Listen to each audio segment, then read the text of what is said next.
ನಮಸ್ಕಾರ. ಸೋನಿ ನ್ಯೂಸ್ಗೆ ಸ್ವಾಗತ. ನಾನು ಪ್ರಭಾವತಿ. ಮೊದಲಿಗೆ ಮುಖ್ಯಾಂಶಗಳು.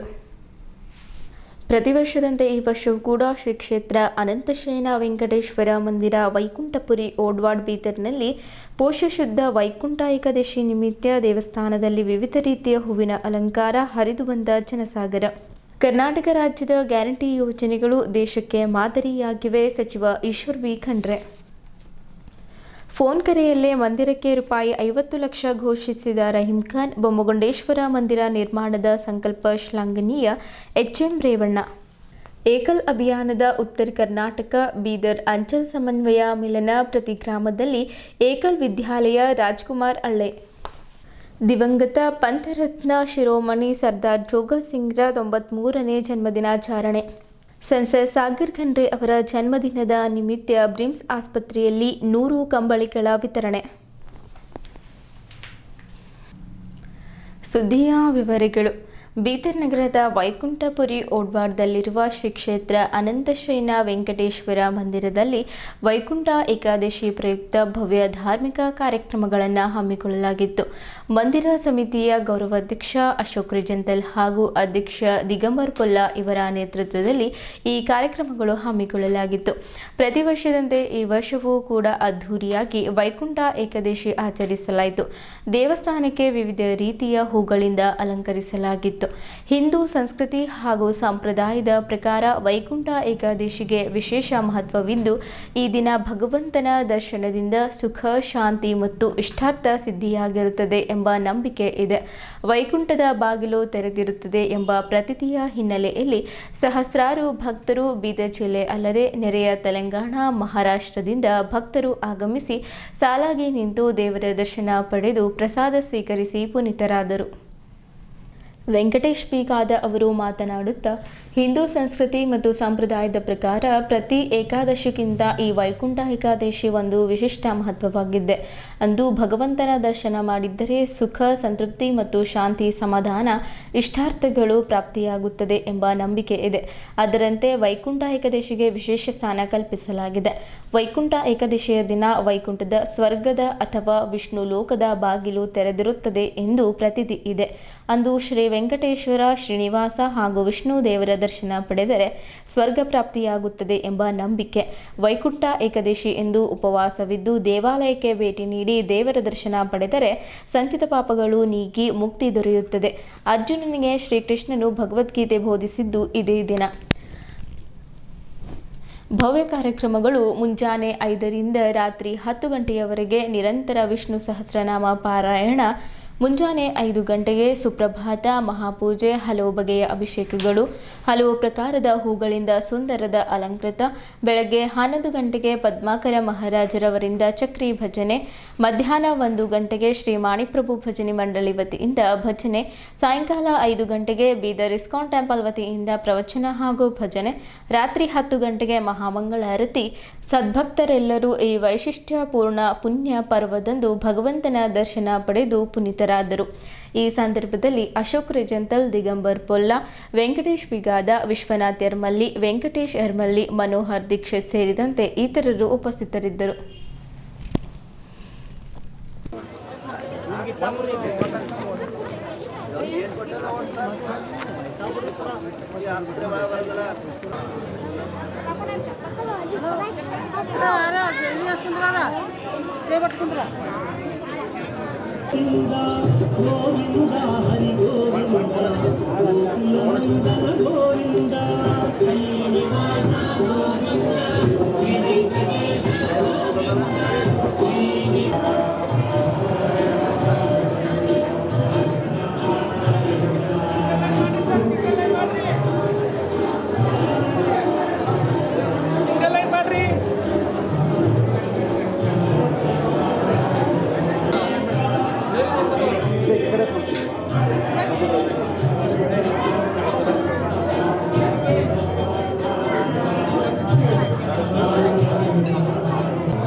ಶ್ರೀ ಕ್ಷೇತ್ರ ಅನಂತಶಯ ವೆಂಕಟೇಶ್ವರ ಮಂದಿರ ವೈಕುಂಠಪುರ ವಡವಾಡ ಬೀದರ್ ಪೌಷ ಶುದ್ಧ ವೈಕುಂಠ ಏಕಾದಶಿ 30 ಡಿಸೆಂಬರ್ 2025 ಮಂಗಳವಾರ.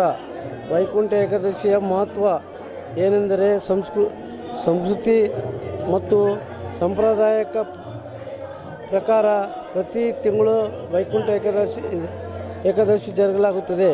ಅದರಲ್ಲಿ ವೈಕುಂಠ ಏಕಾದಶಿಯು ಮಹತ್ವವಾದ ದಿನ. ಇದು ವಿಷ್ಣು ಮತ್ತು ವೆಂಕಟೇಶ್ವರ ಮತ್ತು ಭಗವಾನ್ ದಶಾವತಾರದ ಭಗವಂತ ವೈಕುಂಠ ಏಕಾದಶಿ ಬಾಗಿಲನ್ನು ವೈಕುಂಠ ತೆರಲಾಗುತ್ತದೆ. ಈ ವೈಕುಂಠ ಏಕಾದಶಿಯಲ್ಲಿ ಎಲ್ಲ ಭಕ್ತಾದಿಗಳು ದರ್ಶನ ಮಾಡಿದರೆ ಅವರ ಸಂಪೂರ್ಣ ಕಷ್ಟಗಳನ್ನು ದೂರ ಆಗುತ್ತವೆ ಮತ್ತು ಸ್ವರ್ಗವಾಸಿಯಾಗುತ್ತಾರೆ. ಈ ದಿನ ವೈಕುಂಠ ಏಕಾದಶಿ ಎಂದರೆ ಇದು ಮಹತ್ವವಾದ ದಿನ. ಇದು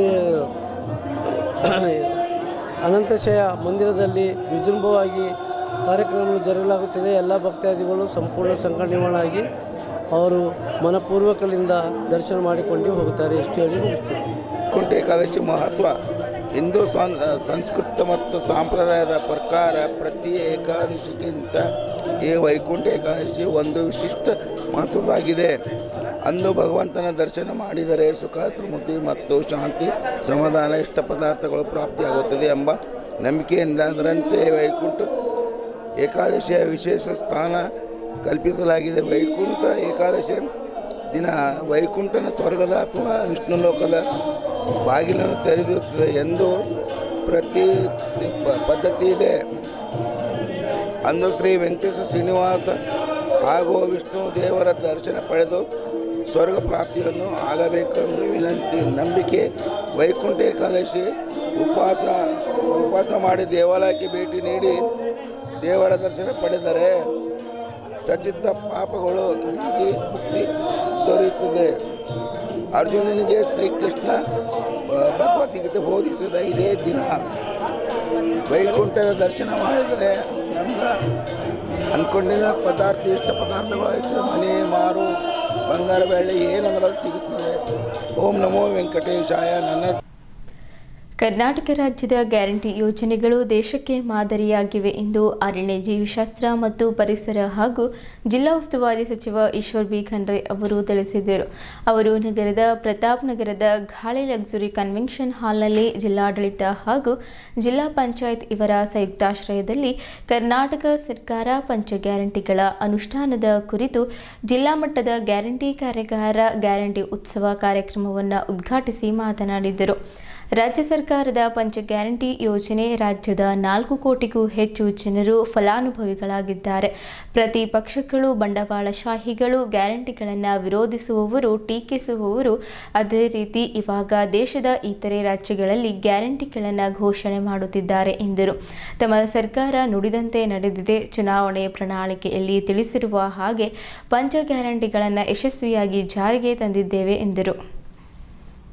ಮುಂದುವರಿದು ಮಾತನಾಡುತ್ತಾ ಬೀದರ್ ಜಿಲ್ಲೆಯಲ್ಲಿ ಗೃಹಲಕ್ಷ್ಮಿ ಯೋಜನೆಯಡಿ 3,44,855 ಮಹಿಳೆಯರು ಫಲಾನುಭವಿಗಳು ಇದ್ದು ಇದುವರೆಗೆ ಯಾವುದೇ ಮಧ್ಯವರ್ತಿಗಳಿಲ್ಲದೆ ಮಾಹೆಗೆ 2,000 ರೂಪಾಯಿ ಅಂತೆ 1,552 ಕೋಟಿ ರೂಪಾಯಿ ನೇರವಾಗಿ ಖಾತೆಗೆ ಜಮಾ ಮಾಡಲಾಗಿದೆ. ಗೃಹಜ್ಯೋತಿ ಯೋಜನೆಯಡಿ ಜಿಲ್ಲೆಯಲ್ಲಿ 3,48,617 ಫಲಾನುಭವಿಗಳು ಇದ್ದು 200 ಯೂನಿಟ್ ವಿದ್ಯುತ್ ಉಚಿತವಾಗಿ ನೀಡಲಾಗುತ್ತಿದ್ದು 447 ಕೋಟಿ ರೂಪಾಯಿ ಬಳಸಲಾಗಿದೆ. ಜಿಲ್ಲೆಯಲ್ಲಿ ಅನ್ನಭಾಗ್ಯ ಯೋಜನೆಯಡಿ 13,13,355 ಜನರು ಫಲಾನುಭವಿಗಳಾಗಿದ್ದು 80% ಜನರು ಒಳಗೊಂಡಿದ್ದಾರೆ. ಶಕ್ತಿ ಯೋಜನೆಯಡಿ ಜಿಲ್ಲೆಯಲ್ಲಿ 11 ಕೋಟಿಗೂ ಹೆಚ್ಚು ಮಹಿಳೆಯರು ಉಚಿತವಾಗಿ ಪ್ರಯಾಣ ಮಾಡಿದ್ದಾರೆ. ಇದರಿಂದಾಗಿ ಸರ್ಕಾರ ಕೆಎಸ್ಆರ್ಟಿಸಿಗೆ 315 ಕೋಟಿ ರೂಪಾಯಿ ಪಾವತಿಸಿದೆ ಎಂದರು. ಜಿಲ್ಲೆಗೆ ಪಂಚ ಗ್ಯಾರಂಟಿಗಳಿಂದ 2,500 ಕೋಟಿ ರೂಪಾಯಿ ದೊರೆತಂತಾಗಿದೆ ಹಾಗೂ 300 ಕೋಟಿ ರೂಪಾಯಿ ರೈತರಿಗೆ ಬೆಳೆ ಪರಿಹಾರ ನೀಡಲಾಗಿದೆ ಎಂದರು. ನಮ್ಮ ಸರ್ಕಾರ ಬಡವರ ಪರವಾಗಿದ್ದ ಸರ್ಕಾರವಾಗಿದೆ. ಬಡವರ ಸರ್ವಾಂಗೀಣ ಅಭಿವೃದ್ಧಿಗಾಗಿ ಹಲವಾರು ಕಾರ್ಯಕ್ರಮಗಳನ್ನು ಹಾಕಿಕೊಂಡಿದೆ. ಆದ್ದರಿಂದ ಇಂದು ನಮ್ಮ ರಾಜ್ಯದ ದೇಶದಲ್ಲೇ ಅತಿ ಹೆಚ್ಚು ತಲಾದಾಯ ಹೊಂದಿರುವ ರಾಜ್ಯ ಕೀರ್ತಿ ಪಡೆದಿದೆ ಎಂದರು. ಕರ್ನಾಟಕ ರಾಜ್ಯ ಗ್ಯಾರಂಟಿ ಯೋಜನೆಗಳ ಅನುಷ್ಠಾನ ಪ್ರಾಧಿಕಾರದ ಅಧ್ಯಕ್ಷರಾದ ಎಚ್.ಎಂ. ರೇವಣ್ಣ ಅವರು ಮಾತನಾಡಿ, ರಾಜ್ಯದಲ್ಲಿ ತಮ್ಮ ಸರ್ಕಾರ ಜನಪರ ಬಡವರ ಪರ ಕಾರ್ಯಕ್ರಮಗಳನ್ನು ಜಾರಿಗೆ ತಂದಿದೆ. ಮೊದಲಿನಿಂದಲೂ ತಮ್ಮ ಸರ್ಕಾರ ಎಲ್ಲ ಜನರು ಬದುಕು ಕಟ್ಟಿಕೊಳ್ಳುವಂತೆ ಮಾಡಿದೆ. ಉಳ್ಳುವನೇ ಭೂಮಿಯ ಒಡೆಯ 20 ಅಂಶಗಳ ಕಾರ್ಯಕ್ರಮ ಯಶಸ್ವಿಯಾಗಿ ಜಾರಿಗೆ, ಶಿಕ್ಷಣ, ಆರೋಗ್ಯ, ವಿಜ್ಞಾನ, ತಂತ್ರಜ್ಞಾನದಲ್ಲಿ ಕ್ರಾಂತಿಕಾರಿ ಬದಲಾವಣೆ ತಂದಿದೆ ಎಂದರು. ಬಡವರ ಏಳಿಗೆಗೆ ಮತ್ತು ಮಹಿಳೆಯರ ಸಬಲೀಕರಣಕ್ಕೆ ಪಂಚ ಗ್ಯಾರಂಟಿಗಳು ದಾರಿಯಾಗಿವೆ. ವಾರ್ಷಿಕವಾಗಿ 51,000 ಕೋಟಿ ರೂಪಾಯಿ ಗ್ಯಾರಂಟಿಗಳ ಮೂಲಕ ನೇರವಾಗಿ ಜನರಿಗೆ ತಲುಪುತ್ತಿವೆ. ರಾಜ್ಯದಲ್ಲಿ 621 ಕೋಟಿ ಮಹಿಳೆಯರು ಉಚಿತವಾಗಿ ಪ್ರಯಾಣ ಮಾಡುವುದರ ಮೂಲಕ ಗಿನ್ನಿಸ್ ದಾಖಲೆ ಮಾಡಲಾಗಿದೆ. ಗ್ಯಾರಂಟಿಗಳಿಂದ ಜನರ ಜೀವನ ಮಟ್ಟ ಸುಧಾರಣೆಯಾಗುತ್ತಿದೆ ಎಂದರು. ಕರ್ನಾಟಕ ರಾಜ್ಯ ಗ್ಯಾರಂಟಿ ಯೋಜನೆಗಳ ಅನುಷ್ಠಾನ ಪ್ರಾಧಿಕಾರದ ಮೈಸೂರು ವಿಭಾಗ ಉಪಾಧ್ಯಕ್ಷರಾದ ಪುಷ್ಪಾ ಅಮರನಾಥ್ ಅವರು ಮಾತನಾಡಿ, ಬಡವರ ಬದುಕಿನ ಬದ್ಧತೆಗೆ ಮತ್ತು ಮಹಿಳಾ ಸಬಲೀಕರಣಕ್ಕೆ ಹಾಗೂ ರಾಜ್ಯದ ಅಭಿವೃದ್ಧಿಗೆ ಗ್ಯಾರಂಟಿಗಳು ಸಹಾಯಕವಾಗಿವೆ ಎಂದರು. ಹಿರಿಯ ಪತ್ರಕರ್ತರು ಹಾಗೂ ಕಾರ್ಯಾಗಾರದ ಸಂಪನ್ಮೂಲ ವ್ಯಕ್ತಿಗಳಾದ ವಾಸು ಎಚ್.ಪಿ. ಅವರು ಮಾತನಾಡಿ, ಪಂಚ ಗ್ಯಾರಂಟಿಗಳಿಂದ ಜನರ ತಲಾದಾಯ ಹೆಚ್ಚಾಗಿದೆ, ಜನರಲ್ಲಿ ಕೊಳ್ಳುವ ಶಕ್ತಿ ಹೆಚ್ಚಾಗಿದೆ. ಸಂವಿಧಾನದ ರಾಜ್ಯ ನಿರ್ದೇಶಕ ತತ್ವಗಳು ಮತ್ತು ಮೂಲಭೂತ ಹಕ್ಕುಗಳ ಅನುಗುಣವಾಗಿ ಬಡವರ ಪರವಾದ ಯೋಜನೆಗಳಾಗಿವೆ. ಆರ್ಥಿಕ ಸಮಾನತೆ ತರುವ ಉದ್ದೇಶ ಈ ಗ್ಯಾರಂಟಿ ಯೋಜನೆಗಳು ಹೊಂದಿವೆ ಎಂದರು. ಇದೇ ಸಂದರ್ಭದಲ್ಲಿ ಮಹಿಳಾ ಸ್ವಸಹಾಯ ಸಂಘಗಳಿಂದ ಆಯೋಜಿಸಲಾಗಿದ್ದ 5 ಗ್ಯಾರಂಟಿಗಳ ವಸ್ತುಗಳ ಮೇಳವನ್ನು ಸಚಿವರು ವೀಕ್ಷಿಸಿದ್ದರು.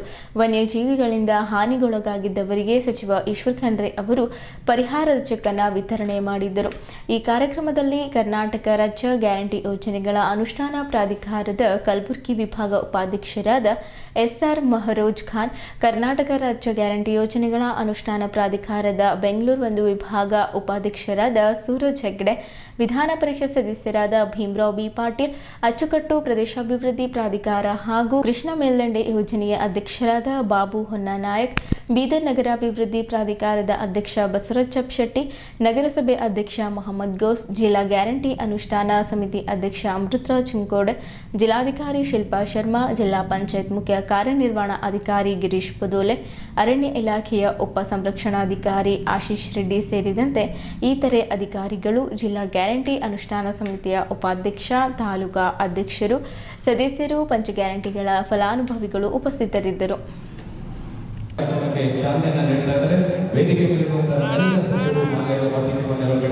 ನಿಮ್ಮೆಲ್ಲರ ಪ್ರೀತಿಯ ಜೋರಾದ ಚಪ್ಪಾಳೆ ನೀವೆಲ್ಲರೂ ಗ್ಯಾರಂಟಿ ಯೋಜನೆಗಳ ಫಲಾನುಭವಿಗಳಾಗಿದ್ದು ಈ ಯೋಜನೆಗಳಿಂದ ತಾವೆಲ್ಲರ ಬದುಕಿನಲ್ಲಿ ಹೊಸ ರೂಪವನ್ನು ಕಂಡುಕೊಂಡಂತಾಗಿದ್ದು ನಿಮ್ಮೆಲ್ಲರ ಉಪಸ್ಥಿತಿಯಲ್ಲಿ ಚಾಲನೆಯಿಂದ ನೀಡಲಾಗ್ತಾ ಇದೆ.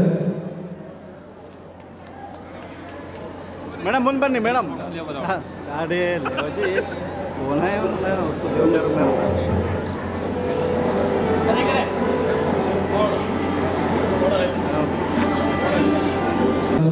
ಪುಷ್ಪಾ ಅಮರನಾಥ್ ಅವರು, ಸೂರಜ್ ಹೆಗ್ಡೆ ಅವರು, ವೇದಿಕೆ ಮೇಲಿರುವಂತಹ ಎಲ್ಲ ಅತಿಥಿ ಮಾನ್ಯರು, ಗಣ್ಯರು ಅದನ್ನು ಈಗ ಪ್ರಕಟ ಮಾಡ್ತಾ ಇದ್ದಾರೆ, ಬಿಡುಗಡೆಯನ್ನು ಗೊಳಿಸ್ತಾ ಇದ್ದಾರೆ. ಪಂಚ ಗ್ಯಾರಂಟಿ ಯೋಜನೆಗಳನ್ನು ಪ್ರತಿ ಹಳ್ಳಿಗೂ ಪ್ರತಿ ಮನೆಗೂ ತಲುಪಿಸುವಂತಹ ಕಾರ್ಯದಲ್ಲಿ ಬೀದರ್ ಜಿಲ್ಲೆ ಮತ್ತು ಬೀದರ್ ತಾಲೂಕಿನ ಎಲ್ಲ ಅನುಷ್ಠಾನ ಸಂಸ್ಥೆಯ ಸದಸ್ಯರು, ಅಧ್ಯಕ್ಷರು ಎಲ್ಲರಿಗೂ ಇದು ಸಲ್ಲುತ್ತದೆ ಅಂತ ಹೇಳ್ತಾ ಅವರೆಲ್ಲರಿಗೂ ಜೋರಾದ ಚಪ್ಪಾಳೆ ಸರಿ.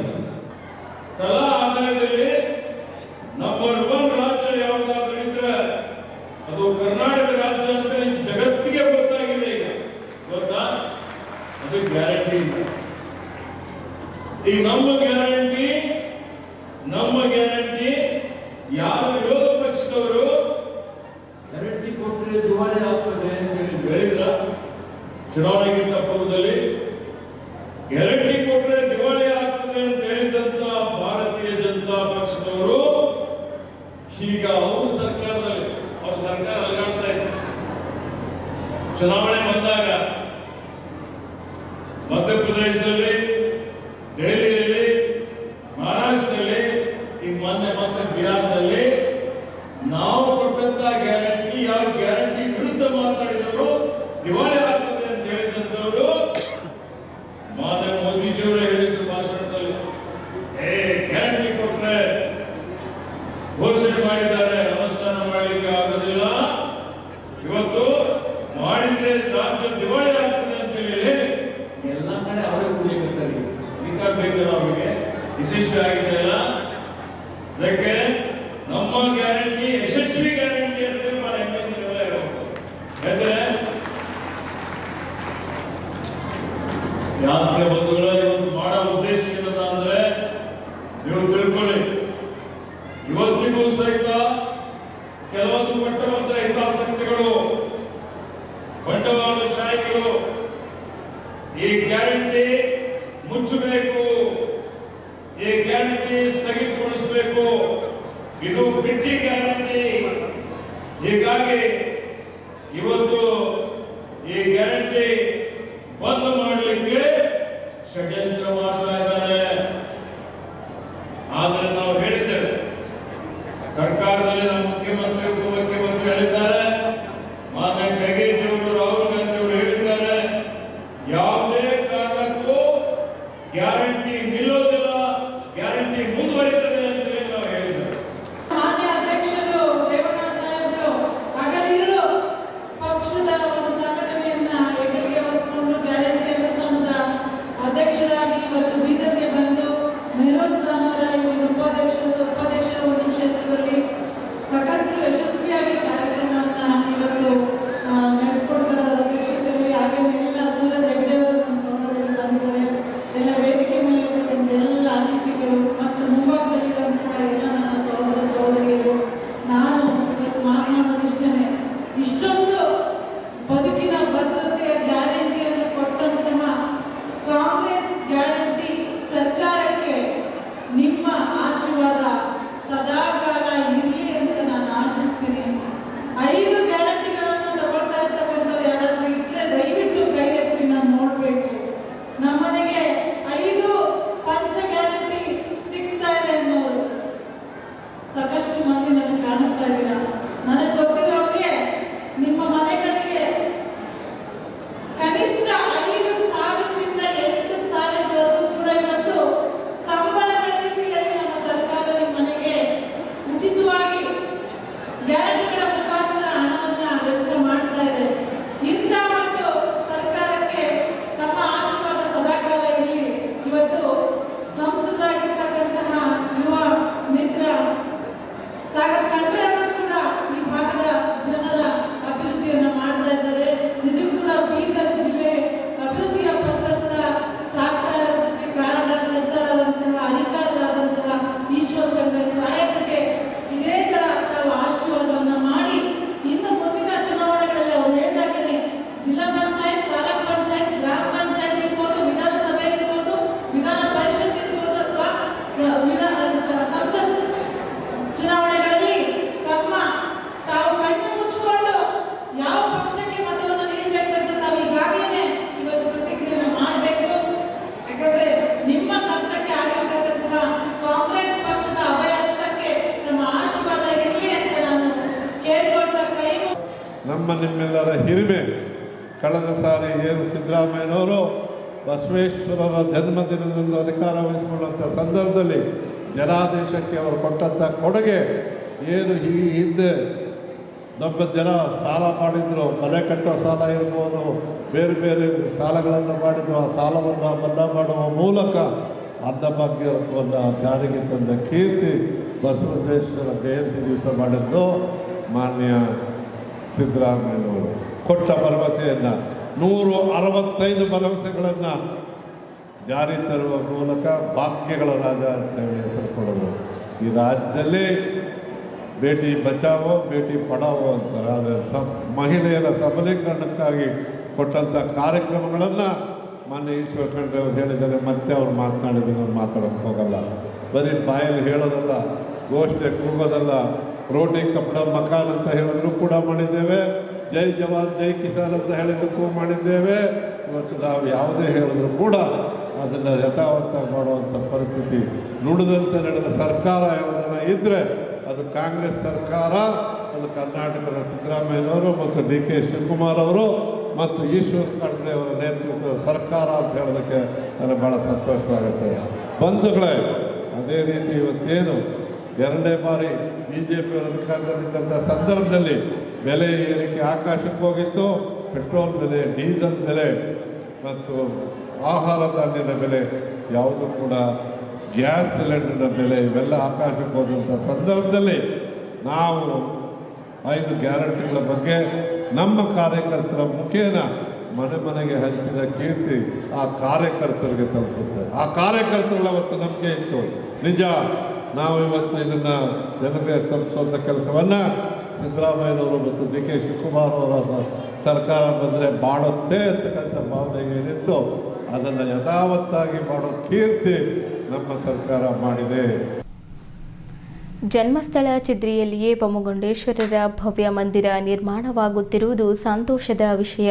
ಮಂದಿರ ನಿರ್ಮಾಣಕ್ಕೆ ಎಲ್ಲರೂ ಕೂಡಿ ಶ್ರಮಿಸೋಣ ಎಂದು ಗ್ಯಾರಂಟಿ ಯೋಜನೆಗಳ ಅನುಷ್ಠಾನ ಸಮಿತಿಯ ರಾಜ್ಯಾಧ್ಯಕ್ಷರು ಹಾಗೂ ಮಾಜಿ ಸಚಿವ ಎಚ್ಎಂ ರೇವಣ್ಣ ತಿಳಿಸಿದ್ದರು. ಮಹಾತ್ಮ ಬೊಮ್ಮಗೊಂಡೇಶ್ವರ ಜನ್ಮಸ್ಥಳ ಚಿದ್ರಿ ಗ್ರಾಮದಲ್ಲಿ ಸಮಾಜದ ವತಿಯಿಂದ ಆಯೋಜಿಸಿದ ಮಹಾತ್ಮ ಬೊಮ್ಮಗೊಂಡೇಶ್ವರರ ದೇವಸ್ಥಾನದ ಭೂಮಿ ಪೂಜೆಯನ್ನು ನೆರವೇರಿಸಿ ಮಾತನಾಡಿದ್ದರು. 2 ಗುಂಟೆ ಜಮೀನಿಗಾಗಿ ಹೊಡೆದಾಡುವ ಇಂದಿನ ಕಾಲದಲ್ಲಿ ಪಂಡಿತ್ ಚಿದ್ರಿ ಸಹೋದರರು ಬೊಮ್ಮಗೊಂಡೇಶ್ವರರ ದೇವಸ್ಥಾನ ನಿರ್ಮಾಣಕ್ಕೆ ಭೂದಾನ ಮಾಡಿರುವುದು ಹೆಮ್ಮೆಯ ಸಂಗತಿ. ಜಿಲ್ಲೆಯ ಪ್ರತಿಯೊಂದು ಗ್ರಾಮದಲ್ಲಿ ಇಲ್ಲಿಯ ಮುಖಂಡರು ಸೇರಿಕೊಂಡು ಬೊಮ್ಮಗೊಂಡೇಶ್ವರರ ಪುತ್ಥಳಿ ನಿರ್ಮಾಣ ಮಾಡಿದ್ದಾರೆ. ಹೀಗಿರುವಾಗ ನಾವೆಲ್ಲ ತನುಮನ ಧನದಿಂದ ಸಹಕರಿಸಿ ಭವ್ಯ ಮಂದಿರ ನಿರ್ಮಾಣಕ್ಕೆ ಸಾಕ್ಷಿಯಾಗೋಣ. ಎಲ್ಲ ಕಡೆ ಬೊಮ್ಮಗೊಂಡೇಶ್ವರರ ಪುತ್ಥಳಿಗಳಿವೆ, ಆದರೆ ಮಂದಿರದ ಕೊರತೆ ಎದ್ದು ಕಾಣುತ್ತಿದ್ದು, ಈ ನಿಟ್ಟಿನಲ್ಲಿ ಚಿದ್ರಿ ಸಹೋದರರು ಮಂದಿರ ನಿರ್ಮಾಣದ ಕಾರ್ಯ ಕೈಗೊಂಡಿದ್ದು ಸಂತಸ ತಂದಿದೆ ಎಂದರು. ಪೌರಾಡಳಿತ ಸಚಿವ ರಹೀಂ ಖಾನ್ ಅವರಿಗೆ ಮಾತನಾಡುವಾಗಲೇ ಕರೆ ಮಾಡಿದ ರೇವಣ್ಣ ಅವರು 2 ಮಾತನಾಡುವಂತೆ ಸೂಚಿಸಿದ್ದರು. ಫೋನ್ ಕರೆಯಲ್ಲೇ ಸಚಿವ ರಹೀಂ ಖಾನ್ ಅವರು ಮಂದಿರ ನಿರ್ಮಾಣಕ್ಕೆ ₹50 ಲಕ್ಷ ತಕ್ಷಣವೇ ನೀಡುವುದಾಗಿ ಘೋಷಿಸಿದ್ದರು. ಸಭಿಕರು ಕರತಾಡನ ಮೂಲಕ ಸಂತಸ ವ್ಯಕ್ತಪಡಿಸಿದ್ದರು. ಅಲ್ಲದೆ ರಾಜ್ಯದಲ್ಲಿ ಕುರುಬರೇ ಗೊಂಡರು, ಗೊಂಡರೇ ಕುರುಬರು ಎಂಬುದನ್ನು ಘೋಷಿಸಿ ರಾಜ್ಯ ಸರ್ಕಾರ ಗೊಂಡ ಪ್ರಮಾಣ ಪತ್ರಗಳನ್ನು ನೀಡುತ್ತಿದೆ. ಈ ಕುರಿತು ಕೇಂದ್ರಕ್ಕೂ ಮನವಿ ಸಲ್ಲಿಸಲಾಗಿದೆ. ಎಸ್ಟಿ ಪ್ರಮಾಣ ಪತ್ರ ನೀಡಬೇಕೆಂಬ ಚೆಂಡು ಕೇಂದ್ರದ ಅಂಗಳದಲ್ಲಿದೆ. ಆದರೆ ಕೇಂದ್ರ ಸರ್ಕಾರ ಕೆಲವೊಂದು ಕಾರಣಗಳಿಂದಾಗಿ ತಡೆ ಹಿಡಿದಿದೆ. ನರೇಂದ್ರ ಮೋದಿಯವರ ನೇತೃತ್ವದಲ್ಲಿ ಬಿಜೆಪಿ ಸರ್ಕಾರ ಪ್ರಮಾಣ ಪತ್ರ ನೀಡುವ ಕಾರ್ಯ ಮಾಡಬೇಕು. ಈ ನಿಟ್ಟಿನಲ್ಲಿ ವಿಧಾನ ಪರಿಷತ್ತಿನ ಮಾಜಿ ಸಭಾಪತಿ ರಘುನಾಥ್ ಮಲ್ಕಾಪೂರೆ ಪ್ರಯತ್ನಿಸಬೇಕೆಂದು ಎಚ್ಎಂ ರೇವಣ್ಣ ತಿಳಿಸಿದ್ದರು. ಬೀದರ್ ದಕ್ಷಿಣ ಕ್ಷೇತ್ರದ ಶಾಸಕ ಡಾಕ್ಟರ್ ಶೈಲೇಂದ್ರ ಕೆ ಬೆಲ್ದಾಳೆ ಮಾತನಾಡಿ, ಬೊಮ್ಮಗೊಂಡೇಶ್ವರರು ಜನಿಸಿದ ಚಿದ್ರಿ ಗ್ರಾಮದಲ್ಲಿ ಜನಿಸಿದ ತಾವೆಲ್ಲರೂ ಸೌಭಾಗ್ಯವಂತರು. ಮಂದಿರ ನಿರ್ಮಾಣ ಇದೊಂದು ಸಮಾಜದ ಕಾರ್ಯ. ನಾನು ವೈಯಕ್ತಿಕವಾಗಿ ₹1 ಲಕ್ಷ ನೀಡುತ್ತೇನೆ ಎಂದು ಭರವಸೆ ನೀಡಿದ್ದರು. ಮಾಜಿ ಸಚಿವ ರಾಜಶೇಖರ್ ಪಾಟೀಲ್ ಅವರು ಕಾರ್ಯಕ್ರಮ ಉದ್ಘಾಟಿಸಿ ಮಾತನಾಡಿ, ಮಂದಿರ ನಿರ್ಮಾಣ ಕಾರ್ಯ ಪುಣ್ಯದ ಕಾರ್ಯ. ನನ್ನ ವೈಯಕ್ತಿಕ ದೇಣಿಗೆ ನೀಡುವುದರ ಜೊತೆಗೆ ಸರ್ಕಾರದ ವತಿಯಿಂದ ಅನುದಾನ ಕೊಡಿಸುವ ಪ್ರಾಮಾಣಿಕ ಪ್ರಯತ್ನ ಮಾಡುತ್ತೇನೆಂದರು. ವಿಧಾನ ಪರಿಷತ್ತಿನ ಮಾಜಿ ಸಭಾಪತಿ ರಘುನಾಥರಾವ್ ಮಲ್ಕಾಪೂರೆ ಮಾತನಾಡುತ್ತಾ, ಈ ಹಿಂದೆ ಸಿದ್ದರಾಮಯ್ಯ ಉಪಮುಖ್ಯಮಂತ್ರಿ ಜೆಎಚ್ ಪಟೇಲರು ಮುಖ್ಯಮಂತ್ರಿಯಾಗಿದ್ದಾಗ ಕುರುಬರೇ ಗೊಂಡರು, ಗೊಂಡರೇ ಕುರುಬರು ಎಂದು ಘೋಷಿಸಿ ಎಸ್ಟಿ ಗೊಂಡ ಪ್ರಮಾಣ ಪತ್ರ ನೀಡುವ ಕುರಿತು ಕೇಂದ್ರಕ್ಕೆ ಕಳುಹಿಸಲಾಗಿದೆ. ಕೇಂದ್ರದಲ್ಲಿ ಈ ಕಾರ್ಯ ತಡೆಹಿಡಿಯಲಾಗಿದೆ. ರಿಜಿಸ್ಟ್ರೇಷನ್ ಜನರಲ್ ಆಫ್ ಇಂಡಿಯಾ ಅದು ಸ್ವತಂತ್ರ ಸಂಸ್ಥೆಯಾಗಿದ್ದು ಮೊದಲಿನಂತೆ ಕೆಲಸ ಮಾಡುವುದು ಅಷ್ಟೊಂದು ಸುಲಭವಲ್ಲ. ಆದರೂ ಕೂಡ ಸಮಾಜದ ಬಾಂಧವರೆಲ್ಲ ಸೇರಿಕೊಂಡು ಪಕ್ಷಾತೀತವಾಗಿ ಒಂದೇ ತಾಯಿ ಮಕ್ಕಳಂತೆ ಹೋರಾಟ ಮಾಡೋಣ ಎಂದರು. ಸಾನ್ನಿಧ್ಯವನ್ನು ಅವಧೂತಪುರಿ ಯಲ್ಲಾಲಿಂಗ ಮಠದ ಪೂಜ್ಯ ಮಚ್ಚೇಂದ್ರ ಮುತ್ಯ, ಚಂಡಿ ಮಠದ ಜಗನ್ನಾಥ್ ಮಹಾರಾಜ, ಉಚ್ಚಾದ ಗೋಪಾಲ್ ಮಹಾರಾಜ, ಹುಮ್ನಾಬಾದಿನ ಸಿದ್ದಯ್ಯ ಆಧುನಿಕ ಒಡೆಯರ್, ಮೈಲಾರದ ಪೂಜ್ಯ ಮಲ್ಲಪ್ಪ ಹಿರೇವಗ್ಗೆ, ಚಿದ್ರಿ ಹಿರೇಮಠದ ಪೂಜ್ಯ ಸಿದ್ದೇಶ್ವರ ಸ್ವಾಮಿಗಳು ವಹಿಸಿದ್ದರು. ಭೂಮಿ ಪೂಜೆಯನ್ನು ರಾಜ್ಯ ಗ್ಯಾರಂಟಿ ಯೋಜನೆಗಳ ಅಧ್ಯಕ್ಷರು ಹಾಗೂ ಮಾಜಿ ಸಚಿವ ಎಚ್ಎಂ ರೇವಣ್ಣ ನೆರವೇರಿಸಿದ್ದರು. ವೇದಿಕೆ ಮೇಲೆ ಜಿಲ್ಲಾ ಪಂಚಾಯಿತಿ ಮಾಜಿ ಅಧ್ಯಕ್ಷೆ ಗೀತಾ ಪಂಡಿತರಾವ್ ಚಿದ್ರಿ, ಬೆಂಗಳೂರಿನ ಆರ್ಟಿಒ ಕಚೇರಿಯ ರಾಜಶೇಖರ್ ಬಿರಾದರ್ ಚಿದ್ರಿ, ನಿಗಮ ಮಂಡಳಿ ಮಾಜಿ ಅಧ್ಯಕ್ಷರಾದ ಪಂಡಿತರಾವ್ ಚಿದ್ರಿ, ಸರ್ಕಾರಿ ನೌಕರರ ಸಂಘದ ಜಿಲ್ಲಾಧ್ಯಕ್ಷ ಸೋಮಶೇಖರ್ ಬಿರಾದರ್ ಚಿದ್ರಿ, ಮಾಜಿ ವಿಧಾನ ಪರಿಷತ್ ಸದಸ್ಯರಾದ ಅರವಿಂದ್ ಕುಮಾರ್ ಅರಳಿ, ಕೆ ಪುಂಡಲಿಕರಾವ್, ಕೆಪಿಸಿಸಿ ಪ್ರಧಾನ ಕಾರ್ಯದರ್ಶಿ ಅಬ್ದುಲ್ ಮನ್ನಾನ್ ಸೇಠ್, ಬಿಜೆಪಿ ಯುವ ಮುಖಂಡ ಈಶ್ವರ್ ಸಿಂಗ್ ಠಾಕೂರ್, ಮಾಜಿ ಜಿಲ್ಲಾ ಪಂಚಾಯತ್ ಅಧ್ಯಕ್ಷ ವಿಜಯ್ ಕುಮಾರ್ ಖಾಶಂಪುರ್, ಮಾಜಿ ಜಿಲ್ಲಾ ಪಂಚಾಯತ್ ಸದಸ್ಯ ಬಾಬುರಾವ್ ಮಲ್ಕಾಪೂರೆ, ಪಿಎಲ್ಡಿ ಬ್ಯಾಂಕ್ ಅಧ್ಯಕ್ಷ ರಾಜ್ಕುಮಾರ್ ಮಾಳ್ಗೆ, ಬುತ್ತಿ ಬಸವಣ್ಣ ದೇವಸ್ಥಾನ ಕಮಿಟಿ ಅಧ್ಯಕ್ಷ ರಮೇಶ್ ಮಾಶೆಟ್ಟಿ ಚಿದ್ರಿ, ನಗರಸಭೆ ಸದಸ್ಯರಾದ ಇಂದುಮತಿ ಚಿದ್ರಿ, ರಾಜಾರಾಮ್ ಚಿಟ್ಟ, ಗೊಂಡ ಸಮಾಜದ ಮಾಜಿ ಅಧ್ಯಕ್ಷ ಎಂಎಸ್ ಕಡ್ಗಿ, ಪತ್ರಕರ್ತ ಮಾಳೆಪ್ಪ ಅಡ್ಸಾರೆ, ದೇವೇಂದ್ರ ಆರ್ ಸೋನಿ, ಗೊಂಡ ವಿದ್ಯಾರ್ಥಿ ಪರಿಷತ್ ಅಧ್ಯಕ್ಷ ಸಂತೋಷ್ ದುಳದಾಪ್ಕೆ, ಉದ್ಯಮಿ ಡಾಕ್ಟರ್ ರತಿಕಾಂತ್ ಮಜ್ಕೆ ಹಾಗೂ ಇತರರು ಕಾರ್ಯಕ್ರಮದಲ್ಲಿ ಉಪಸ್ಥಿತರಿದ್ದರು. ಕಾರ್ಯಕ್ರಮದಲ್ಲಿ ಸಾವಿರಾರು ಜನರು ಪಾಲ್ಗೊಂಡು ಮಹಾಪ್ರಸಾದ ಸ್ವೀಕರಿಸಿ ಧನ್ಯರಾದರು. ಕೊನೆಯಲ್ಲಿ ಸಮಾಜದ ಬಾಂಧವರಿಂದ ವಿವಿಧ ಸಾಂಸ್ಕೃತಿಕ ಕಾರ್ಯಕ್ರಮಗಳು ಜರುಗಿದವು. ದೊಡ್ಡ ಕಾರ್ಯ ಇವತ್ತೇನು ನೂತನ ಕಟ್ಟಡದ ಭೂಮಿ ಪೂಜೆ ಇಲ್ಲಿ ಬೀದರ್ದಲ್ಲಿ ಪಂಡಿತರಾವ್ ಚಿದ್ರಿಯವರು ಪ್ರಸ್ತಾವಿಕವಾಗಿ ಮಾತಾಡಿದಾಗ ಇಡೀ ಕ್ಷೇತ್ರ ವ್ಯಾಪ್ತಿ ಬೀದರ್ ಜಿಲ್ಲೆಯಲ್ಲಿ ಇರ್ತಕ್ಕಂಥ ಎಲ್ಲ ಗ್ರಾಮಗಳಲ್ಲಿ ಬೊಮ್ಮಗುಂಡೇಶ್ವರ ಏನು ದೇವಸ್ಥಾನ ಇದೆ ಇವತ್ತು ಬೀದರ್ದಲ್ಲೇ ಇಲ್ಲ ಜನ್ಮಸ್ಥಳದಲ್ಲಿ, ಇಲ್ಲಿ ಕೂಡ ಮಾಡಬೇಕು ಅಂತ ಪಂಡಿತರಾವ್ ಚಿದ್ರಿ ಎಲ್ಲ ಅವರ ಪರಿವಾರದವರು ಸೇರಿ ಇವತ್ತು ಅವರೆಲ್ಲ ಸೇರಿ ಇಲ್ಲೇನು ಮಾಡಬೇಕು ಅಂತ ತಾವು ಮಾಡಿದ್ರಿ. ಭಾಳ ಒಂದು ಒಳ್ಳೆ ಕಾರ್ಯ ಮಾಡಿದ್ರಿ. ಈ ಕಾರ್ಯಕ್ಕೆ ತಾವು ಈಗಾಗಲೇ ಹೇಳಿದ್ರಿ ಎಲ್ಲರ ಸಹಕಾರ ಭಾಳ ಅವಶ್ಯಕತೆ ಇದೆ ಅಂತ. ನೀವು ಬರೀ ಬೀದರ್ ಸೌತ್ ಶಾಸಕರು ಬರೀ ಕಂಬ ಕುಡಿಸ್ತಾರ ಅಂತ ಹೇಳಿದ್ರಿ. ಕಂಬ ಕುಡಿಸಿದ್ರೆ ಆಗಲ್ಲ. ಬೀದರ್ ಸೌತ್ ಶಾಸಕರಿಗೆ ಇನ್ನೊಂದು ದೊಡ್ಡ ಜವಾಬ್ದಾರಿ ಕೊಡ್ರಿ. ಬರೇ ಕಂಬ ಕುಡಿಸಿದ್ರೆ ಆಗಲ್ಲ ಶಾಸಕರೇ. ಯಾವುದೇ ಪಕ್ಷಪಾತ ಇಲ್ಲ. ಈ ಒಂದು ದೇವಸ್ಥಾನ ಭೂಮಿ ಪೂಜೆಗೆ ಎಲ್ಲರೂ ಕೂಡ ಕರೆಸಿದ್ರಿ, ಎಲ್ಲರೂ ಕೂಡ ಸನ್ಮಾನ ಮಾಡಿದ್ರಿ. ನಾನು ನಿಮಗೆ ಅಭಿನಂದನೆ ಸಲ್ಲಿಸ್ತೇನೆ. ಇದು ಯಾವುದೇ ಒಂದು ಕೆಲಸ ಸಾರ್ವಜನಿಕವಾಗಿ ಕಾರ್ಯಗಳು ಆಗಬೇಕಾಗಿತ್ತು ಅಂದರೆ ಎಲ್ಲರ ಸಹಕಾರ ಬಹಳ ಅವಶ್ಯಕತೆ ಇದೆ. ಇವತ್ತು ನೀವು ಏನು ವಿಶೇಷವಾಗಿ ಬೊಮ್ಮಗುಂಡೇಶ್ವರ ಭಾಳ ದೊಡ್ಡ ಕಾರ್ಯ ಇಡೀ ಬೀದರ್ ಜಿಲ್ಲೆಯಲ್ಲಿ ಎಲ್ಲ ಕಡೆ ಇದೆ. ಬೀದರ್ದಲ್ಲಿ ಆಗಬೇಕು ಒಂದು ನಿಮಿಷ ಆದಷ್ಟು ಬೇಗನೆ ಆಗಲಿ.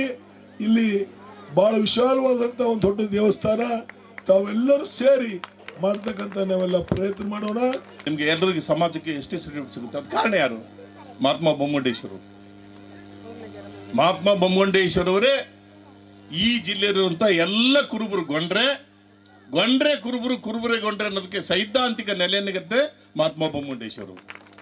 ಮಹಾತ್ಮ ಬೊಮ್ಮಗುಂಡೇಶ್ವರರ ಪುತ್ಥಳಿಗಳು ಹೆಚ್ಚು ಕಮ್ಮಿ ನಮ್ಮ ಜಿಲ್ಲೆಯ ಪ್ರತಿ ಗ್ರಾಮದಲ್ಲೂ ಇದೆ.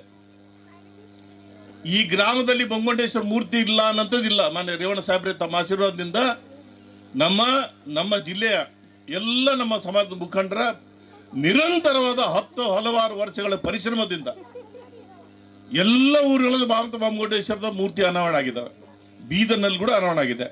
ಆದರೆ ಇವತ್ತು ಬಹಳ ಸಂತೋಷ. ನಮ್ಮ ಸಹೋದರ ಪಂಡಿತ್ ಚಿದ್ರಿಯವರು ಮತ್ತು ಅವರ ಧರ್ಮಪತಿ ಪತ್ನಿ ಗೀತಾ ಪಂಡಿತರಾವ್ ಚಿದ್ರಿಯವರು ಅವರಿಬ್ಬರ ಪರಿಶ್ರಮದಿಂದ ಮತ್ತು ನಮ್ಮ ಈ ಸ್ವಾಗತ ಸಮಿತಿ ಅಧ್ಯಕ್ಷರು ಎಲ್ಲಿದ್ದಾರೆ ಸೋಮಶೇಖರ್ ಅವರ ಒಂದು ಕೃಪೆಯಿಂದ ಅವರ ಒಂದು ಸಹಕಾರದಿಂದ ಇವತ್ತು ಚಿದ್ರಿ ಗ್ರಾಮದ ಬಂಧುಗಳು, ಅದರಲ್ಲೂ ವಿಶೇಷವಾಗಿ ವಗ್ಗೆ ಪರಿವಾರದ ಸಹೋದರರು, ಅವ್ರ ಕುಟುಂಬದಲ್ಲಿ ಯಾವುದೇ ಥರ ಭಿನ್ನಾಭಿಪ್ರಾಯ ಇರಲಾರ್ದಂಗೆ ಈ ಒಂದು ದೇವಸ್ಥಾನಕ್ಕೆ ಒಂದು ಸ್ಥಳವನ್ನು ಅವಕಾಶ ಮಾಡಿಕೊಟ್ಟು ಇವತ್ತು ಪಂಡಿತರಾವ್ ಮತ್ತು ಗೀತಾ ಪಂಡಿತರಾವ್ ಇಬ್ಬರ ಮಾರ್ಗದರ್ಶನದಲ್ಲಿ ಏನು ಇವತ್ತು ದೇವಸ್ಥಾನ ಪ್ರಾರಂಭ ಆಗ್ತಿದೆ. ನಮಗೆಲ್ಲರಿಗೂ ಸೌಭಾಗ್ಯದ ವಿಷಯ. ಈ ದೇವಸ್ಥಾನ ಒಂದು ಸಾಮೂಹಿಕ ಸಾಂಕೇತಿಕ ದೇವಸ್ಥಾನ ಆಗಬಾರ್ದು. ಇದು ಒಂದು ಪೂರ್ಣವಾದಂಥ ದೇವಸ್ಥಾನವಾಗಬೇಕು. ಇದಕ್ಕೆ ಸರ್ಕಾರದಿಂದ ಏನು ಸಹಕಾರಗಳಾಗಬೇಕು, ಶಾಸಕರುಗಳಿಂದ ಏನು ಸಹಕಾರ ಆಗಬೇಕು, ಸಂಘ ಸಂಸ್ಥೆಗಳಿಂದ ಏನು ಸಹಕಾರ ಆಗಬೇಕು, ನಮ್ಮಂಥ ರಾಜಕೀಯ ಮುಖಂಡಗಳಿಂದ ಏನು ಸಹಕಾರ ಆಗಬೇಕು, ಸದಾ ನಾನು ನಿಮ್ಮ ಜೊತೆಗಿದ್ದೀನಿ. ನಾನು ನಿಮ್ಮದೊಬ್ಬ ಸಹೋದರ ಅಂತ ತಿಳ್ಕೊಂಡು ನಿಮ್ಮ ಎಲ್ಲ ಕಾರ್ಯಗಳಿಗೆ ನಾನು ನಿಮ್ಮ ಜೊತೆ ನಿರಂತರವಾಗಿದ್ದೀನಿ ಅನ್ನೋಂಥ ಮಾತನ್ನು ಹೇಳ್ತಾ ವಗ್ಗೆ ಪರಿವಾರ ಕೂಡ ನಾನು ಅಭಿನಂದನೆ ಸಲ್ಲಿಸ್ತೀನಿ. ಇವತ್ತಿನಿಂದ 2 ಫೀಟ್ ಜಾಗದ ಕಡೆಯಿಂದ ಜಗಳ ಆಗಿ ಮರ್ಡರ್ ಆಗ್ಲತ್ತಾವ. ಬಟ್ 4 ಜಾಗ ಫ್ರೀಯಾಗಿ ಕೊಟ್ರಲ್ಲ, ಅವ್ರಿಗೆ ಜೋರಾಗಿ ಚಪ್ಪಾಳೆ ಹೊಡಿಬೇಕು ಎಲ್ಲರೂ ಅಂತ ವಿನಂತಿ ಮಾಡ್ಕೋತೀನಿ. ಸಮಾಜದಲ್ಲಿ ದಾಸೋಹ ಮನೋಭಾವನೆ ಕೊಡುಗೆ ಇವೆಲ್ಲ ಮಹಾತ್ಮರಿಂದ ಬಂದಿದ್ದು. ವಿಶ್ವಗುರು ಬಸವಣ್ಣವರಾಗಲಿ, ಮಹಾತ್ಮ ಬೊಮ್ಮಗುಂಡೇಶ್ವರರಾಗಲಿ, ಕನಕದಾಸರಾಗಲಿ, ವಾಲ್ಮೀಕಿ ಗುರುಗಳಾಗಲಿ, ಬೌದ್ಧ ಗುರುಗಳಾಗಲಿ, ಇವರೆಲ್ಲ ತ್ಯಾಗ ಮನೋಭಾವನೆಯಿಂದ ಸಮಾಜಕ್ಕೆ ಒಳ್ಳೆಯದಾಗಲಂತೆ ಇಡೀ ವಿಶ್ವದಾದ್ಯಂತ ತಮ್ಮ ಕೀರ್ತನೆ ಮುಖಾಂತರ ಆಗಲಿ, ಬೋಧನೆ ಮುಖಾಂತರ ಆಗಲಿ, ವಚನಗಳ ಮುಖಾಂತರ ಆಗಲಿ, ದಾಸದ ಮುಖಾಂತರ ಆಗಲಿ ಇಡೀ ವಿಶ್ವದಾದ್ಯಂತ ಅವರು ಆಚಾರ ವಿಚಾರಗಳು ಸಾರಿದ್ದಾರೆ. ಮಹಾತ್ಮ ಬೊಮ್ಮಗುಂಡವರು ಕಿಲಾದ್ರ ನೀವು ಕೆರೆಯನ್ನು ನೋಡ್ರಿ, ಎಲ್ಲರೂ ಭಾಳ ಪ್ರಸಿದ್ಧ ಕೆರೆ ಅದ ಬೀದರ್ ಕಿಲಾದಾಗ. ಅದು ಡೆವಲಪ್ ಕೂಡ ಆಗ್ತಾ ಇದೆ. ಅದಕ್ಕೆ ನಾನು ವಿನಂತಿ ಮಾಡ್ಕೋತೀನಿ, ವೇದಿಕೆ ಮೇಲಿದ್ದೆಲ್ಲ ಪಕ್ಷಾತೀತವಾಗಿ ಈಗೆಲ್ಲ ನಾಯಕರು ಇಲ್ಲಿದ್ದೆವು. ಯಾವುದೇ ಸಮಾಜ ಬಂದಾಗ, ಯಾವುದೇ ದೇವರು ಬಂದಾಗ ಎಲ್ಲರೂ ಕೂಡಿ ಡೆವಲಪ್ಮೆಂಟ್ ಮಾಡಬೇಕು, ಎಲ್ಲರೂ ಕೂಡ ಅಭಿವೃದ್ಧಿ ಮಾಡಬೇಕು. ಇದು ನಮ್ಮೆಲ್ಲರ ಕರ್ತವ್ಯ ಕೂಡ ಹೌದು. ಅದು ನಾವೆಲ್ಲ ಮಾಡ್ತೀವಿ ಅಂತ ಈ ಸಂದರ್ಭದಲ್ಲಿ ಎಲ್ಲ ಸಮಾಜ ಮುಖಂಡರಿಗೆ ನಾನು ಹೇಳಕ್ಕೆ ಇಚ್ಛಪಡ್ತೀನಿ. ಯಾಕಂದ್ರೆ ಅವರು ಚಿದ್ರಿಯಲ್ಲಿ ಜನ್ಮ ತಾಳಿದಂಥ ಎಲ್ಲ ಸಮಾಜದವರಿಗೆ ಭಾಳ ಪುಣ್ಯ ಮಾಡಿರಿ ಅಂತ ಅನಿಸ್ತು. ಯಾಕಂದ್ರೆ ಮಹಾತ್ಮ ಬೊಮ್ಮಗುಂಡರು ಹುಟ್ಟಿದ ಸ್ಥಳದಲ್ಲಿ ತಾವೆಲ್ಲ ಹುಟ್ಟಿದ್ರಿ, ಜನ್ಮ ತಾಳಿದ್ರಿ, ತಾವು ನೆಲೆಸ್ತಾ ಇದ್ದೀರಿ. ಅದು ತಾವೆಲ್ಲ ಪುಣ್ಯವಂತರಂತ ನಾನು ಭಾವಿಸ್ತೀನಿ. ಅವ್ರ ಆಚಾರ ವಿಚಾರಗಳು ಮಹಾತ್ಮರು ನಾವೆಲ್ಲ ಜೀವನದಲ್ಲಿ ಅಳವಡಿಸ್ಕೊಳ್ಳೋಣ. ಎಲ್ಲರ ಬಗ್ಗೆ ಒಳ್ಳೇದು ಬಯಸರಿ, ಯಾರಿಗೆ ಕಟ್ಟದು ಮಾಡೋದು ಬೇಡ, ಎಲ್ಲ ಕಡುಬಡವ್ರಿಗೆ ಸಹಾಯ ಮಾಡ್ರಂತ ಈ ದಿನದಲ್ಲಿ ಹೇಳಿ ಎಲ್ಲ ದೇವರ ಆಶೀರ್ವಾದದಿಂದ ನಾನು ವೈಯಕ್ತಿಕವಾಗಿ 1 ಲಕ್ಷ ರೂಪಾಯಿ ಕಟ್ಟಲಿಕ್ಕೆ ಫಸ್ಟ್ ಏನು ಸಿದ್ದರಾಮಯ್ಯನವ್ರ ರಾಜಶೇಖರ ಫಸ್ಟ್ ನನ್ನಿಂದ ಮತ್ತು ಮುಂದಿನ ಏನು ಅನುದಾನ ಬರ್ತದ ಇದು ನಾರ್ತ್ ಅದ, ಸೌತ್ ಇಲ್ಲ. ಇದು ನಾರ್ತ್ ಬರ್ತದ, ಸೌತ್ ಬಂದ್ರೆ ಮಾಡ್ತೇವೆ. ಮತ್ತು ಕೂಡ ನಾವು ಮಲ್ಕಾಪುರಿಯವರು, ರಾಜಶೇಖರನವ್ರು ಇರಲಿ, ಹಳ್ಳಿಯವ್ರು ಇರಲಿ, ನೀವು ಸರ್ಕಾರದಾಗಿದ್ದೀರಿ, ಎಲ್ಲರೂ ಕೂಡಿ ಏನೇನು ST ಸಮುದಾಯ ಭವನ ನಿಗಮಲಿಂದ ಏನೇನು ಬರ್ತದೆ ಆದಷ್ಟು ಬೇಗನೆ ಮಾಡಿ. ನನಗೂ ಮತ್ತು ಬೀದರ್ಗೂ ಯಾವುದೇ ಜಿಲ್ಲೆಗಿಲ್ದಕ್ಕಂಥ ಒಂದು ಸಂಬಂಧ ಬೆಂಗಳೂರಿಗೂ ಬೀದರ್ಗೂ ಇದೆ ಅನ್ನೋದನ್ನು ಹೇಳಕ್ಕೆ ಇಷ್ಟಪಡ್ತೇನೆ. ಈಗೇನು ಕಾರಣ ಇಷ್ಟೇ, ಮೊದಲು ನಾವು ಇಲ್ಲಿ ಸರ್ಟಿಫಿಕೇಟ್ಗಾಗಿ ಬಂದವನಲ್ಲ. ಪ್ರಥಮವಾಗಿ ನಾನು ಸಚಿವನಾದಂಥ ಸಂದರ್ಭದಲ್ಲಿ ನನ್ನ ಮಿತ್ರರುಗಳು ನಾರಾಯಣರಾವ್, ಅಮೃತರಾವ್ ಚಿಮ್ಕೋಡ್, ಪಂಡಿತರಾವ್ ಚಿದ್ರಿ, ಮಾಳಪ್ಪ ಅಡವಾಳೆ, ಮುರಳೀಧರ ಏಕ್ಲಾಂಕರ್, ಬಸವರಾಜ್ ಹೆಡೆ, ಮಲ್ಲಿಕಾರ್ಜುನ್ ಬೀರಾದರ್, ಕಟಗಿ, ಬಕ್ಕಪ್ಪ ಶ್ರೀಕಾರ, ಬಸವರಾಜ್ ಮಾಳಿಗೆ, ಬಾಬು ಸಂಗೊಳ್ಳಿ, ಈ ತಂಡ ನನಗೆ ಪರಿಚಯವಾಗಿ ಮಲ್ಕಾಪುರವರ ಒಂದು ಸಹಕಾರದಿಂದ ಇಡೀ ಈ ಭಾಗದ ಆ ಸಮಸ್ಯೆಗಳನ್ನು ಅರಿತು ಬೋಲಿ ಎಸ್ ಸರ್, ನಾನು 50 ಲಕ್ಷ ಈಗ ಇದು ಭವನ್ಗೆ ಕೊಡ್ತೀನಿ ಸರ್, ಈಗ ಇಮಿಡಿಯೇಟ್ಲಿ. ಥ್ಯಾಂಕ್ ಯು बहुत ज़्यादा देखो मेरा चक्री बहुत प्यार से बोल रहा है. ಧನ್ಯವಾದ. ತಮ್ಮೆಲ್ಲರ ಪರವಾಗಿ ನಾನು ರಹೀಂ ಖಾನ್ ರವರು ಈಗ ನಿಮ್ಮನ್ನು ಮಾತಾಡಿದ್ದು, ನನಗಿವತ್ತು ಬೆಂಗಳೂರಿನಲ್ಲಿ ಮುಖ್ಯಮಂತ್ರಿಗಳ ಜೊತೆಯಲ್ಲಿ ಮೀಟಿಂಗ್ ಇದ್ದಿದ್ದರಿಂದ ಹೋಗಿದ್ದೇನೆ, ಕ್ಷಮೆ ಇರಲಿ. 50 ನನ್ನ ಗ್ಯಾರಂಟಿ ಅವರ ಒಂದು ಅನುದಾನದಲ್ಲಿ ಅವ್ರಿಗೆ 50 ಕೋಟಿ ಬಂದಿದೆ, ಅದರಲ್ಲಿ 50 ಲಕ್ಷ ನಾನು ಕೊಡ್ತೀನಿ ಅಂತ ಹೇಳಿದ್ರು. ಅವರ ವಾಯ್ಸ್, ಅವರ ಧ್ವನಿ ನೀವು ಕೇಳಿದ್ದೀರ. ಒಳ್ಳೆಯ ಕೆಲಸವನ್ನು ಒಳ್ಳೆಯ ಸಮಯದಲ್ಲಿ ಪಂಡಿತ್ ಚಿದ್ರಿ ಕುಟುಂಬದವರು ಮತ್ತು ಚಿದ್ರಿ ಗ್ರಾಮದವ್ರು ಮಾಡಿದ್ದೀರಾ. ಇದು ಯಶಸ್ವಿ ಆಗುತ್ತೆ. ನನ್ನ ಭಾಷಣ ಇನ್ನು ಮುಂದುವರ್ಸಕ್ಕೆ ಹೋಗಲ್ಲ. ನಮಗೆಲ್ಲ ಗೊತ್ತಿದ್ದಂಗೆ ಮಹಾತ್ಮ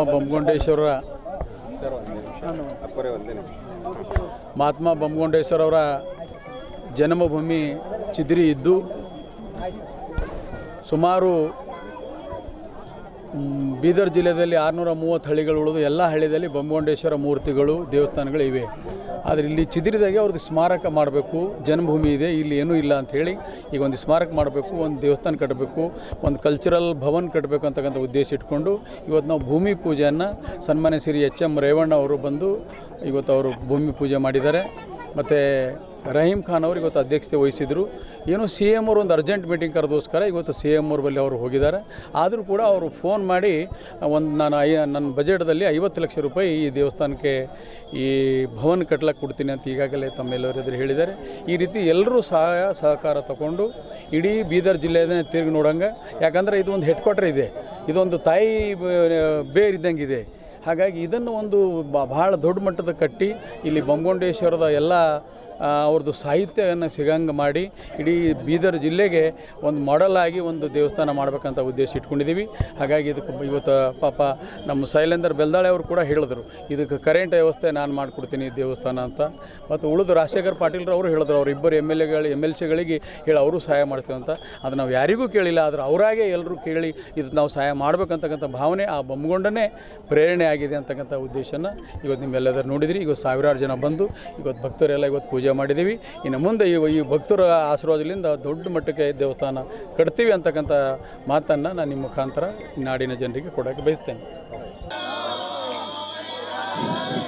ಹೂವಿನ ಬಾಲ ತಯ್ಯಾರ ಮಾಡ್ಯನ ಬವಳೆ ಮಲ್ಲಯ್ಯನೋ ಮಹಿಳಾರಲಿಂಗ. ಜಿಲ್ಲೆಯ ಪ್ರತಿ ಗ್ರಾಮದಲ್ಲಿ ಏಕಲ್ ವಿದ್ಯಾಲಯ ಸ್ಥಾಪಿಸುವ ಗುರಿ ಹೊಂದಲಾಗಿದೆ ಎಂದು ಏಕಲ್ ಅಭಿಯಾನದ ಉತ್ತರ ಕರ್ನಾಟಕ ಬೀದರ್ ಅಂಚಲ್ ಅಧ್ಯಕ್ಷ ರಾಜ್ಕುಮಾರ್ ಅಳ್ಳೆ ಹೇಳಿದ್ದರು. ನಗರದ ಸಮರ್ಥ ರಾಮದಾಸ್ ಫಂಕ್ಷನ್ ಹಾಲ್ನಲ್ಲಿ ನಡೆದ ಏಕಲ್ ಅಭಿಯಾನದ ಉತ್ತರ ಕರ್ನಾಟಕ ಬೀದರ್ ಅಂಚಲ್ ಸಮನ್ವಯ ಮಿಲನ ಕಾರ್ಯಕ್ರಮದಲ್ಲಿ ಅವರು ಮಾತನಾಡಿದ್ದರು. ಈಗಾಗಲೇ ಜಿಲ್ಲೆಯ 175 ಗ್ರಾಮಗಳಲ್ಲಿ ಏಕಲ್ ವಿದ್ಯಾಲಯಗಳು ಕಾರ್ಯನಿರ್ವಹಿಸುತ್ತಿವೆ ಎಂದು ತಿಳಿಸಿದ್ದರು. ಒಬ್ಬರೇ ಶಿಕ್ಷಕರು ಇರುವ ಏಕಲ್ ಏಕಲ್ ವಿದ್ಯಾಲಯವು ಗ್ರಾಮೀಣ ಪ್ರದೇಶದಲ್ಲಿ ಮಕ್ಕಳಿಗೆ ಸಂಸ್ಕಾರಯುತ ಶಿಕ್ಷಣ ಕೊಡುತ್ತಿದೆ. ಹಿಂದೂ ಸನಾತನ ಧರ್ಮದ ಅರಿವು ಮೂಡಿಸುತ್ತಿದೆ. ಸ್ವಾವಲಂಬಿ ಭಾರತ ಕಟ್ಟಲು ಶ್ರಮಿಸುತ್ತಿದೆ ಎಂದು ತಿಳಿಸಿದ್ದರು. ಏಕಲ್ ಆನ್ ವಿಲ್ ಕಾರ್ಯಕ್ರಮದಡಿ ವಿದ್ಯಾರ್ಥಿಗಳಿಗೆ ಉಚಿತ ಕಂಪ್ಯೂಟರ್ ತರಬೇತಿ ನೀಡುತ್ತಿದ್ದು, ಈಗಾಗಲೇ 550 ವಿದ್ಯಾರ್ಥಿಗಳಿಗೆ ತರಬೇತಿ ಕೊಡಲಾಗಿದೆ. ಏಕಲ್ ಶ್ರೀ ಹರಿರಥವು ಧರ್ಮ ಪ್ರಚಾರ ಕಾರ್ಯದಲ್ಲಿ ತೊಡಗಿಕೊಂಡಿದೆ ಎಂದು ಹೇಳಿದ್ದರು. ಅಭಿಯಾನದ ಕೇಂದ್ರೀಯ ಸಹ ಅಭಿಯಾನ ಪ್ರಮುಖ ದೀಪ್ ಕುಮಾರ್ ಮಾತನಾಡಿ, ರಾಷ್ಟ್ರದಲ್ಲಿ 1 ಲಕ್ಷಕ್ಕೂ ಹೆಚ್ಚು ಏಕಲ್ ವಿದ್ಯಾಲಯಗಳು ಇವೆ. ಸರ್ಕಾರದ ನೆರವು ಇಲ್ಲದೆಯೇ ಅಕ್ಷರ ದಾಸೋಹ ಕಾರ್ಯದಲ್ಲಿ ನಿರತವಾಗಿವೆ. ದೇಶವನ್ನು ವಿಶ್ವಗುರು ಆಗಿಸುವ ನಿಟ್ಟಿನಲ್ಲಿ ತನ್ನದೇ ಆದ ಕೊಡುಗೆ ನೀಡುತ್ತಿದೆ ಎಂದು ತಿಳಿಸಿದ್ದರು. ಇದೇ ವೇಳೆ ಅಭಿಯಾನದ ಜಿಲ್ಲಾ ಘಟಕದ ಗೌರವಾಧ್ಯಕ್ಷರಾಗಿ ಶಂಕರ್ರಾವ್ ಕೊರಟಗಿ, ಉಪಾಧ್ಯಕ್ಷರಾಗಿ ಸತ್ಯಪ್ರಕಾಶ್, ಮಹಿಳಾ ಘಟಕದ ಅಧ್ಯಕ್ಷರಾಗಿ ಶಿಲ್ಪಾ ಪಾಟೀಲ್, ಕಾರ್ಯದರ್ಶಿಯಾಗಿ ಅರುಣ್ ರಾಜ್ಕುಮಾರ್ ಅಳ್ಳೆ, ರಥ ಸಮಿತಿಯ ಅಧ್ಯಕ್ಷರಾಗಿ ದತ್ತಾತ್ರಿ ಸಂಗಮ್ ಹಾಗೂ ಕಾರ್ಯದರ್ಶಿಯಾಗಿ ಸೋಮಶೇಖರ್ ಸಜ್ಜನ್ ಅವರನ್ನು ನೇಮಕ ಮಾಡಲಾಯಿತು. ಏಕಲ್ ರಥ ಯೋಜನೆಯ P10 ಪ್ರಭಾಗ ರಥ ಯೋಜನೆ ಪ್ರಭಾಗ ಉಸ್ತುವಾರಿ ರಾಜ್ಕುಮಾರ್ ಅಗ್ರವಾಲ್ ಅಧ್ಯಕ್ಷತೆ ವಹಿಸಿದ್ದರು. ವನಬಂಧು ಪರಿಷತ್ತು ದಕ್ಷಿಣ ಭಾರತ ಉಪಾಧ್ಯಕ್ಷೆ ಸಬಿತಾ ಅಗ್ರವಾಲ್, ಏಕಲ್ ಅಭಿಯಾನದ P10 ಪ್ರಭಾಗ ಸಚಿವ ಕರ್ನಲ್ ಅಶೋಕ್, ವನಬಂಧು ಪರಿಷತ್ತು ಮಹಿಳಾ ಚಾಪ್ಟರ್ನ ಸುಚಿತ್ರಾ, ಸೀತಾ ಗೋಯಲ್, ಡಾಕ್ಟರ್ ರಘು ಕೃಷ್ಣಮೂರ್ತಿ, ಶಂಕರ್ರಾವ್ ಕೊಟರ್ಗಿ, ನೀನಾ ಅಗರವಾಲ್, ರಾಮಕೃಷ್ಣ, ಕೃಷ್ಣಾರೆಡ್ಡಿ, ಪ್ರಭಾಕರ್ ಮೈಲಾಪುರೆ, ಹನ್ಮಯ್ಯ ಅರ್ಥಂ, ಶಿವಶರಣಪ್ಪ ಚಿಟ್ಟ, ಮಲ್ಲಿಕಾರ್ಜುನ್ ಚಲ್ವಾ ಮತ್ತಿತರರು ಉಪಸ್ಥಿತರಿದ್ದರು. ನಿತೇಶ್ ಬಿರಾದರ್ ನಿರೂಪಿಸಿದ್ದರು. ಸತ್ಯಪ್ರಕಾಶ್ ವಂದಿಸಿದ್ದರು. ಏಕಲ್ ಅಭಿಯಾನ ವತಿಯಿಂದ ಸಮನ್ವಯ ಮಿಲನ ಸಭೆ ಅಂತಕ್ಕಂಥ ಕಾರ್ಯಕ್ರಮ ಹಮ್ಮಿಕೊಂಡಿದ್ದೆವು. ಈ ಕಾರ್ಯಕ್ರಮ ನಿಮಿತ್ತ ನಮ್ಮ ಏಕಲ್ ಅಭಿಯಾನ ಕೇಂದ್ರದಿಂದ ಬಂದಿರತಕ್ಕಂಥ ದೀಪ್ ಕುಮಾರ್ಜಿ ಮತ್ತು ಸಬಿತಾ ದೀದಿಜಿ, ಇತರೆ ಗಣ್ಯರು ಮತ್ತು ಕರ್ನಲ್ ಅಶೋಕ್ ಕುಮಾರ್ಜಿ ಬೆಂಗಳೂರಿನಿಂದ ಬಂದಿದ್ದಾರೆ. ಇತರೆ ಗಣ್ಯರುಗಳು ಬಂದಿದ್ದಾರೆ. ಈ ಕಾರ್ಯಕ್ರಮ ಉದ್ದೇಶ ನಮ್ಮ ಏಕಲ್ ಅಭಿಯಾನದ ಕಾರ್ಯವೈಖರಿ ತಿಳಿಸ್ತಕ್ಕಂಥದ್ದು. ನಮ್ಮ ಏಕಲ್ ಅಭಿಯಾನ 1985ರಲ್ಲಿ ಪ್ರಾರಂಭಗೊಂಡು ಇವತ್ತು ದೇಶದ 1 ಲಕ್ಷಕ್ಕಿಂತ ಹೆಚ್ಚಾಗಿ ಗ್ರಾಮಗಳಲ್ಲಿ ವಿದ್ಯಾಲಯ ಇದೆ.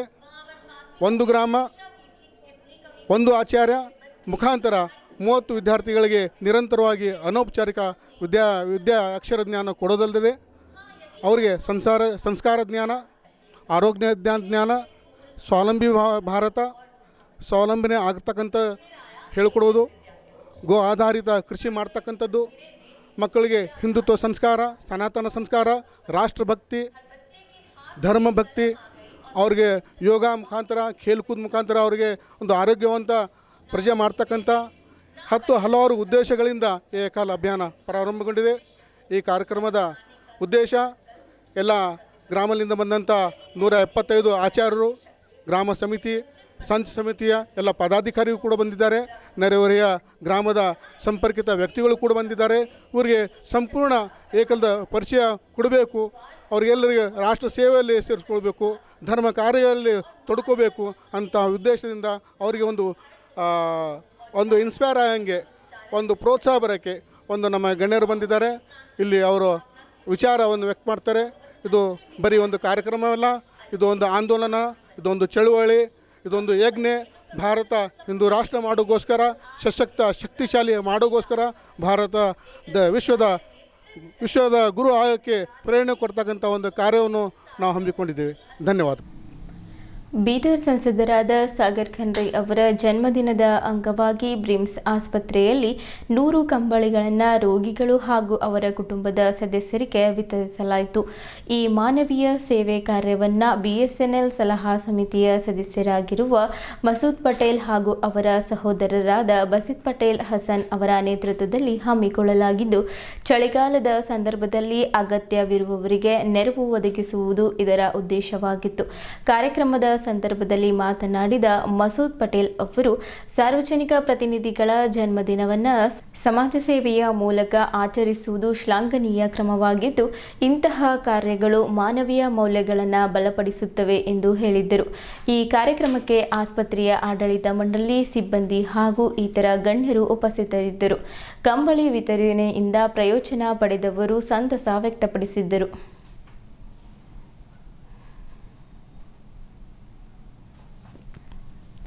ನಗರದ ಪ್ರಸಿದ್ಧ ಗುರುನಾನಕ್ ಝೀರಾ ಫೌಂಡೇಶನ್ ಪೂರ್ವ ಅಧ್ಯಕ್ಷರಾಗಿದ್ದ ಸ್ವರ್ಗೀಯ ಪಂಥರತ್ನ ಸರ್ದಾರ್ ಜೋಗ ಸಿಂಗ್ ಅವರ 93ನೇ ಜನ್ಮದಿನಾಚರಣೆಯನ್ನು ಜೋಗ ಸಿಂಗ್ ಸ್ಮಾರಕ ಉದ್ಯಾನದಲ್ಲಿ ಆಚರಿಸಲಾಯಿತು. ಈ ಸಂದರ್ಭದಲ್ಲಿ ಶ್ರೀ ನಾನಕ್ ಝೀರಾ ಸಾಹೇಬ್ನ ಅಧ್ಯಕ್ಷ ಅವರ ಪುತ್ರ ಡಾಕ್ಟರ್ ಸರ್ದಾರ್ ಬಲ್ಬೀರ್ ಸಿಂಗ್ ಮತ್ತು ಗುರುನಾನಕ್ ಶಿಕ್ಷಣ ಸಂಸ್ಥೆಯ ಉಪಾಧ್ಯಕ್ಷೆ ಡಾಕ್ಟರ್ ರೇಷ್ಮಾ ಕೌರ್ ಅಲ್ಲದೆ ಅವರ ಅಪಾರ ಬಂಧು ಮಿತ್ರರು ಮತ್ತು ಗುರುನಾನಕ್ ಗ್ರೂಪ್ ಆಫ್ ಇನ್ಸ್ಟಿಟ್ಯೂಷನ್ನ ಸಿಬ್ಬಂದಿ ವರ್ಗದವರು ಸ್ಮಾರಕಕ್ಕೆ ಪುಷ್ಪಗುಚ್ಛ ವಿತರಿಸಿ ನಮನ ಸಲ್ಲಿಸಿದ್ದರು. ಸ್ವರ್ಗೀಯ ಪಂಥರತ್ನ ಶಿರೋಮಣಿ ಸರ್ದಾರ್ ಜೋಗ ಸಿಂಗ್ರ ನೆನಪಾರ್ಥ ಗುರುನಾನಕ್ ಝೀರಾ ಸಾಹೇಬ್ ಗುರುದ್ವಾರದಲ್ಲಿ ಅಖಂಡ ಪಾಠ ಆಯೋಜನೆ ಮತ್ತು ಲಂಗರ್ ವ್ಯವಸ್ಥೆ ಮಾಡಲಾಗಿತ್ತು. ಈ ಸಂದರ್ಭದಲ್ಲಿ ಸರ್ದಾರ್ ಪುನೀತ್ ಸಿಂಗ್, ಸರ್ದಾರ್ ಪವಿತ್ ಸಿಂಗ್ ಮತ್ತು ಅಪಾರ ಬಂಧು ಮಿತ್ರರು ಉಪಸ್ಥಿತರಿದ್ದರು.